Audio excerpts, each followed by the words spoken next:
Hi, my name's Ian Fraser and today we'll talk about the specifics of cricket. So we'll start with batting. And the aim of batting is to score runs.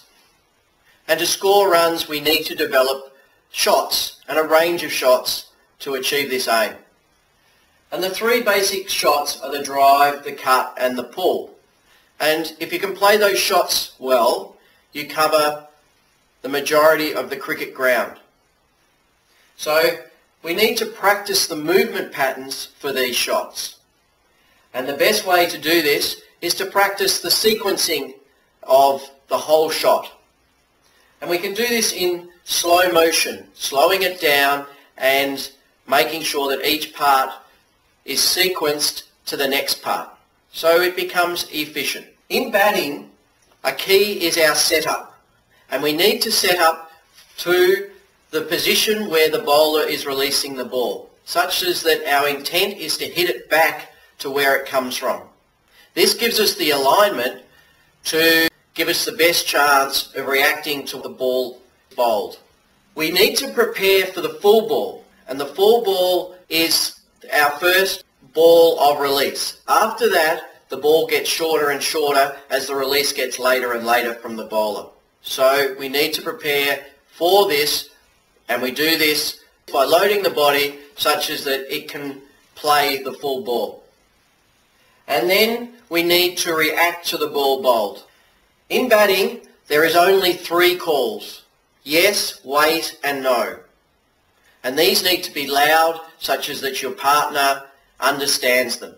Running between wickets is about communication, and too many run-outs are caused by a lack of communication. So we must practice these calls. We also must become efficient at our turning and turning towards where the ball has been hit. These are simple things that, if you put priority on, will help you score more runs. The aim of bowling is to take wickets. To take wickets, we need to develop the ability to complete the action, to bowl the ball into the position we want to bowl the ball.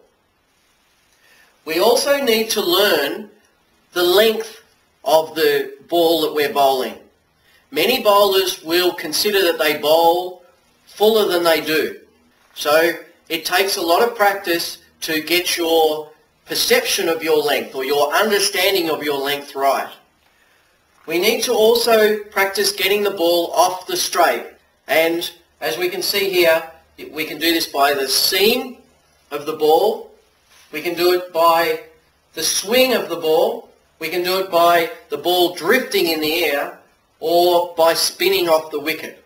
To achieve this, we need to learn the situational fields that we need to set up to give us the best chance of taking wickets. As we develop, another area that's important is our ability to back up or to come back and bowl after a spell or after a day's play. And this takes time to develop and will develop as the body develops and the ability to handle workload increases. The role of the fielders and the wicket-keeper is to create opportunities. To do this, we need to take the ball at the top of its bounce. We also need to be taking the ball out in front, giving us room to bring the ball into our bodies. And we need dynamic balance in our support base to set up for the throw or for the catch. These all need to be trained. To improve our fielding, setting challenges in our training and in our games is critical. It helps concentration and it helps keep motivation going during a long day in the field. And doing this, all of a sudden, that opportunity will come and you'll take it and the game will change. Captaincy involves understanding how to influence outcomes. An essential part of this is your body language and making sure that you're presenting yourself in a way that people want to follow. Positive communication is critical. That means being honest with the people that are in your team and making sure that they're clear on what you demand of them. Decisive actions, understanding the rules, understanding the game flows and how a game can be influenced are critical. And at the end, you have to accept because cricket is a game of ebbs and flows, and at times it won't always go the way you anticipate. But by being open to change and understanding that each situation can be influenced, then you give yourself a good chance of being a good captain. Competition is ultimately the key to cricket, and it's this ability to want to be in the contest that separates the best players. In the competition, we need to respect the opposition and the umpires, because at the end of the day, it's a game, and one that should be treated as a game. We also need to stay in the present.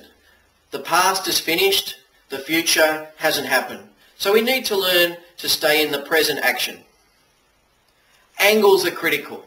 Whether you're batting, hitting into angles, bowling from different angles on the crease, or fielding in different positions, requiring you to understand the different angles of hits. So if you want to learn, then the mistakes are a critical part of that process.